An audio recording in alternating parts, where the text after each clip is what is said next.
Hey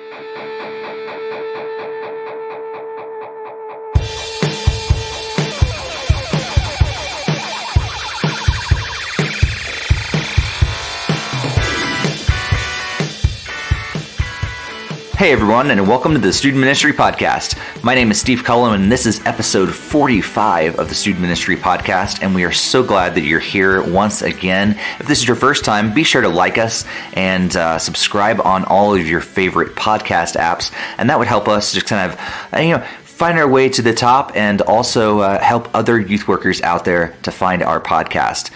Now, if you are returning, thank you so much for tuning in for episode 45 of the Student Ministry Podcast. This is a special podcast because it was an opportunity that I had to talk with one of my former students who became a former small group leader for me at my former church. And she was out for a few days visiting my wife and I, and it was such a great time to just talk with her and see what God has been doing over the last few years in her ministry, because we've been separated after moving away from my former church. And it was a really cool opportunity just to get to talk with her and just see what God has been doing through her, especially to talk through that transition. Because I think a lot of times as a young youth leader, I wasn't attuned to talking with her to try to figure out, what is God doing through that transition. So it's kind of cool to look back now over the years to see her transition from student to small group leader, and now she's being able to take that ministry mindset into her workplace and everything else that she does with kids and with students as well. So I'm really excited for you to hear from her perspective, especially as a small group leader. I know a lot of the people that we interview on this podcast are paid youth pastors who they lead the ministry in their particular area, but I think it's always great to get volunteers in front of you, metaphorically, of course. But I'm so looking forward for you to hear from her and to hear all the great things that she's learned over the years. And so if you are a volunteer youth worker out there, whether you lead your entire ministry or you're a small group leader, or you're just kind of checking this out and you're still trying to figure out, is youth ministry, is student ministry actually the thing that God is calling me to do? I hope you'll enjoy today's podcast with Alycia Cohn. But before we jump into that, I do want to cover a couple other things. If you have not taken the 2019 Youth Pastor Compensation Survey, make sure you do that. We had Dan Navarra back on episode 38 of the Student Ministry Podcast, and he talked all about youth pastor compensation. And in order to make his data so good, he needs information from you. And so you can fill that out at YPCompPros. That's YPCompPros.com, and right at the very top it says take the 2019 Youth Pastor Compensation Survey, and you can take that survey right then and there.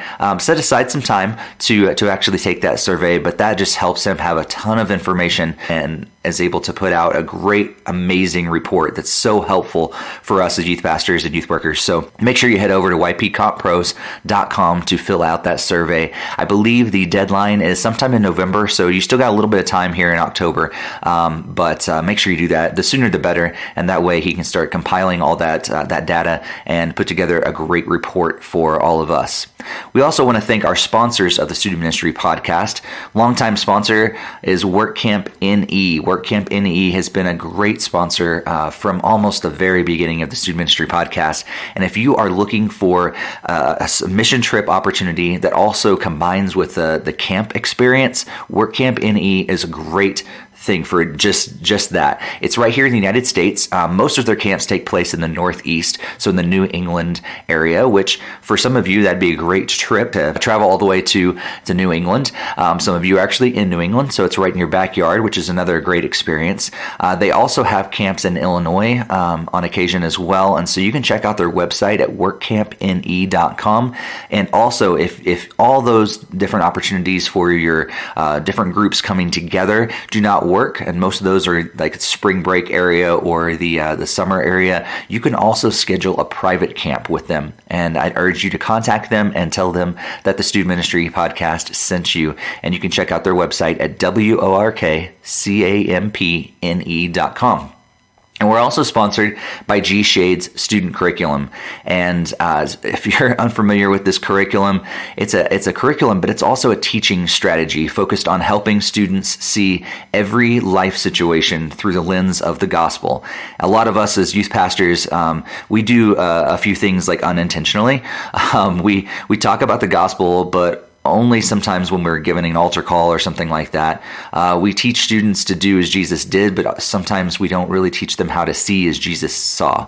And we give students a fractured piece of the faith by teaching biblical principles and practices without actually tying them to gospel foundations. And so in an effort to do something different, G Shades is a curriculum designed to help you produce confident, gospel-focused students who are able to use their lens of the gospel through navigating every part of their life, especially in modern culture. And so we're in youth ministry professionally, a lot of us. Some of us do volunteer, but a lot of us are in this professionally. And when it comes to the gospel, most of us are naturally modeling that to our students. That's something that I think hopefully we're doing well. But G Shade's goal is to help youth pastors teach it to the students. And so you can actually find out a lot more information at their website, gshades.org. And you'll find that each series there has message manuscripts, has a small group leader guide, parent guides, daily Instagram devotionals, games, graphics, slides, and even bumper videos. There's a lot there. So head over to gshades.org, and when you order, you can actually get a free week of G Shades. But when you make this order, make sure you use the promo code STUMINPOD. That's STUMINPOD at the checkout to receive 5% off your order. And we're so grateful for both WorkCamp NE and G Shades for sponsoring this episode of the Student Ministry Podcast. With all that being said, I just want to remind you one more time to make sure you check out us on social media and contact us. Maybe you have someone that is doing student ministry and you're like, you need to interview them. You've got to interview them. I would love to take recommendations. You can send those to me on social media, but also email as well at studentministrypodcast@gmail.com is the email. So you can also find us on Twitter at StuMinPod, and you can also find us on Instagram at the Student Ministry Podcast, and also Facebook at the Student Ministry Podcast. And you can find me at Steve Cullum on pretty much every social media platform. I'd love to hear from you. All right, with all that out of the way, let's jump into this conversation that I had with my former student and small group leader, Alycia Cohn. Well, hey, Alycia. Hello. So, as I said earlier to all the podcast listeners, you have had the privilege, I hope it was a privilege, of also not only being a student at the kind of the tail end of your high school career in a youth group, but also serving on a team. And how I really should put it is, I had the privilege of you being in my youth group and also on my team as a small group leader. But for those of you that have never heard of Alycia Cohn before, Alycia, go ahead and tell us your story and how you got to be a Christian, but also involved in ministry itself. So I grew up in a large Christian family. We were very close. My siblings, I could always count on them. So when I was 16, I started with RCC with my sister, and that's when I started youth group, and I enjoyed it a lot. When I was 18, 2 weeks after my high school graduation, I moved out to Louisiana doing a city year program. And for the first time in my whole life, I had no support around me. And that's when I really had to learn how to lean on God. I never had that, had gotten to the point where I needed to lean on God. And now I did. And he managed to place me in the perfect apartment that was half a mile down the road from a church that was the most supportive that I could possibly have had. And it was a very big struggle for me. So I started going there on Sundays, and then on Wednesdays when they did college ministry there, because it was a big college town. And from there, it just got really close with God and just knowing, learning about him more and realizing how amazing he is, because otherwise I would never made it through those 11 months of working in the city or away from my family. But through his grace, his help, I was able to. So upon moving back to New Hampshire, I got baptized at RCC with a vet, and I think a couple years later, I'm not exactly sure when, I started with the doing high school ministry with the youth group. And I wasn't sure how I was going to like it, but I ended up really enjoying it a lot. Like, it was a really huge learning curve for me, and I learned so much from them and from teaching and doing small group with the kids. That's cool. So I know a lot of youth workers that I talk to, they really do, their faith becomes real all of a sudden when they are not only put out on their own, but also they have the responsibility of helping someone else with their faith and playing that mentor role or that small group leader role, things like that. And so I know that was your experience both with City Year, but also, I know your faith kind of just took off by being a small group leader. Talk to us a little bit about that. Like, what was it like all of a sudden when students actually started looking to you for some spiritual guidance? I think it became real. It's one thing to have it in your mind that, like, you're Christian and that you have these beliefs. It's a whole other thing when you have to start being that role model and showing those. And so, and it couldn't just be, you couldn't just say it. You actually had to live it. And that was, like, really eye-opening for me, but so amazing in my line with growing with Christ. It just was a huge help with me. Cool. So what did life like? So normally, what I ask people is, for the second question is, what's your ministry look like? Mm-hmm. A lot of times, I am talking to youth pastors, and they're telling me about the programs and things like that. But what was life like as a small group leader? I know you're taking a year off right now, finishing some school and everything, but that continued even after I left from that church. You continued as a small group leader, and I know that kind of became your ministry. So what was life like as a small group leader? It was great. I got along really great with the kids, and we learned a lot together. That was a big thing. I really enjoyed leading them, but also and being able to answer some of the questions, but also sitting back and just listening, because that's where I learned some things. Because sometimes the kids will say the most surprising thing, and just it hits you how real that is. You're like, I never thought of it that way. Mm-hmm. And I really enjoyed having that, being able to have that kind of open discussion with the kids. Just that, and it also made me grow closer with them just in general. But my nephews, Jason started coming to church, and he was in my youth group last year, and we just got really close. And because of that youth group, my nephew Joshua, his younger brother, came, visited, and he started coming, and we got even closer to that. And so just all around, a lot of my relationships just became stronger through youth group. That's cool. Leading. That's awesome. And I love what you said about just having that space to have those conversations. It's not like you have to give them all the answers or anything like that, but just to be able to create a space where they feel comfortable. And it seems like that's also had an impact on your nephews as well, just being able to create that space for them. So what's it like creating that space as a small group leader? What were some things that you did in order to create a safe place for those students that were in your group? I think the biggest thing we did was first build bonds.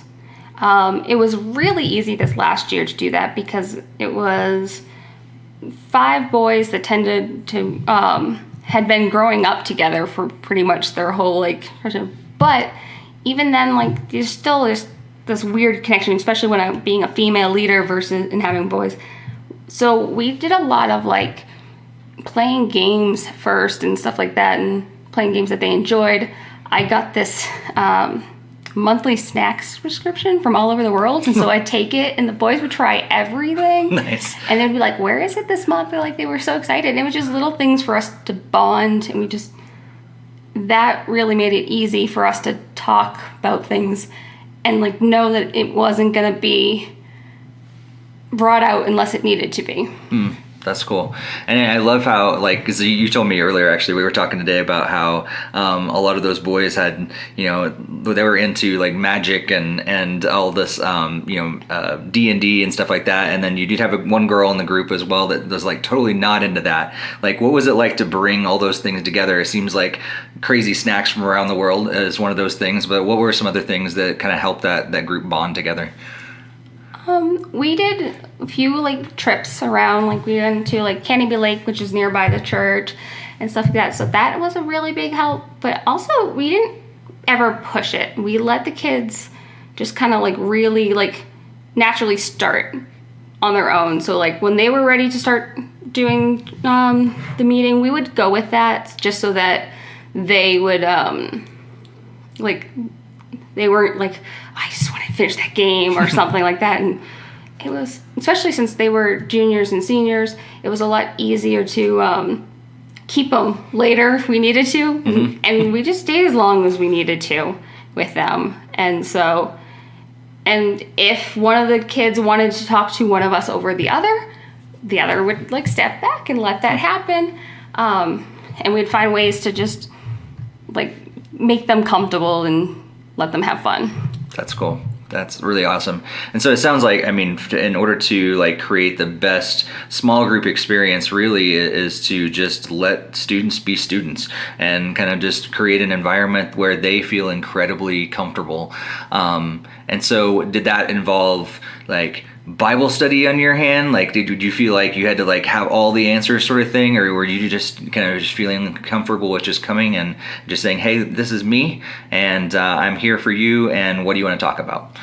There was a little bit of study, especially if I knew what we were talking about ahead of time, but I learned early on, it's okay to say I don't know. And I think that the kids appreciated that. And that we would maybe learn it together. Then we would search it, Google it, talk to someone about it, and learn it together if we needed to. That was a hard lesson for me to learn because you want to have all the answers, but it was something I did learn that it was okay to say I don't know, and let's learn this together. Let's find out. That's really cool. And it probably helped them to start, like, preparing for adulthood themselves as being juniors and seniors. I'm sure that they're going to be on their own with their faith really, really soon and needing to be able to find answers. And so if you're always the one giving answers, they're probably not going to learn how to find their own answers as well. Yeah, that's true. Yeah, that's cool. So anything else that you learned through being a small group leader that you'd like to pass on to others? I do like to ask this question near the end of interviews where basically, are there any other tips, I guess, if you wanted to share with other people that are out there listening, youth pastors, small group leaders as yourself, volunteer youth workers that are out there? What are some tips, some things that you've learned over the years that you'd like to share with others? Aside from saying that it's okay to say I don't know, I find that being able to truly listen, and, like, there's a term for it, active listening, and, like, being able to let the kids know that you're truly listening, giving them the floor to talk if they need to, is very helpful, and it helps the kids, like, really feel listened to and feel validated. But also to be able to learn from the kids. And don't just go in there thinking you know better than them, because that's not how that works. And sometimes you have to step back from an argument because they can be stubborn. And you just got to be like, okay, you know what? That's fine. We'll move along to the next thing. Yeah, that's so cool. So what are some kind of? I want to take that a little further because I think the idea of active listening is huge. I think as we work with teenagers, it's so important. I mean, the Bible even talks about how we need to be quick to listen and slow to speak. And so, what are some further tips, I guess, to make sure that the other people listening can start to become active listeners with their teenagers? The funny thing is, I actually learned through my work, because I work with teenagers at my work as well. But one of the big things is just repeating back what they say. Not necessarily word for word, but like if they said, like, I'm going to Colorado next week, what do you think I should do? You could be like, so you're going to go to Colorado, you know what, this could happen. Just so that they know that you're listening. You're not just saying, like actually having a conversation. Don't just say yes, no, because they don't know if you're getting anything. That's a big thing with active listening. Making sure you're paying attention to them, so not having your phone out, not like trying to do some other stuff, which is hard for me because I fidget a lot, but like just gotta push stuff away and like really like look them in the eye, give them that respect to look them in the eye and give them your full attention. That's so cool. I think like what I'm picking up from you and which is so awesome is I saw you live that out. I think you had a pretty good small group leader in my wife when you were in high school. But I think you've also picked up so many great things along the way to make you a great small group leader. And I think you hit on both of those today, is not only active listening, but also creating a safe place where students can just feel comfortable. And when that happens and you come a little prepared and you're able to create that great space and you're actively listening to them, all of a sudden God's able to work and you're able to see some really cool stuff happen. And I know you've been able to see that, and it's been cool to see you come from a high school student and all of a sudden blossom into a great small group leader, and now seeing you do that from afar has been really cool. So thanks so much for being on the podcast today. Thank you for having me. And thank you so much for tuning in for the episode 45 of the Student Ministry Podcast. Maybe you're a small group leader and this was just exactly what you need to hear. Maybe you know some other small group leaders in your own youth ministry or other youth ministries. Make sure you share this with them. And maybe you know a youth pastor that runs small group ministry and they need to hear this as well. Be sure to get that out there and share it on social media, email, whatever it takes to get the word out there about Alycia's story. But maybe you have some other people that you would love to get on the show. Make sure you contact us on social media or email. You can email us at studentministrypodcast@gmail.com, or you can contact us on social media at StuMinPod on Twitter and at the Student Ministry Podcast on both Instagram and Facebook. You can also contact me at Steve Cullum on all social media.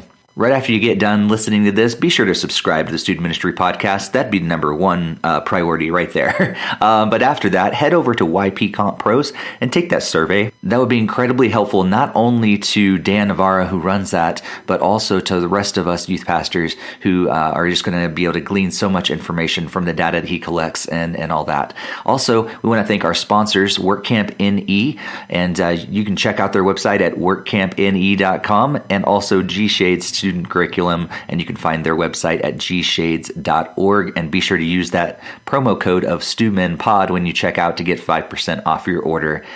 Well, here we are at the end of another episode of the Student Ministry Podcast. We've been doing this for almost 4 years now, I believe, running 45 episodes, and got some cool stuff coming up in the next few months. Got some really great interviews that I'm looking forward to you hearing, but also the National Youth Worker Convention is coming up in November as well. And so if you're heading out there to Tampa, Florida, be sure to contact me. I'd love to interact with you guys and actually talk with you guys in person as well. So make sure you contact me, let me know that you're going. I'll be there. I'll be actually blogging for Youth Specialties again this year, and trying to do some podcast stuff while I'm out there as well. So be sure to contact me. I'd love to at least say hi, and maybe we can grab coffee or a bite to eat or something like that. But again, thank you so much for tuning in, and may God bless your ministry.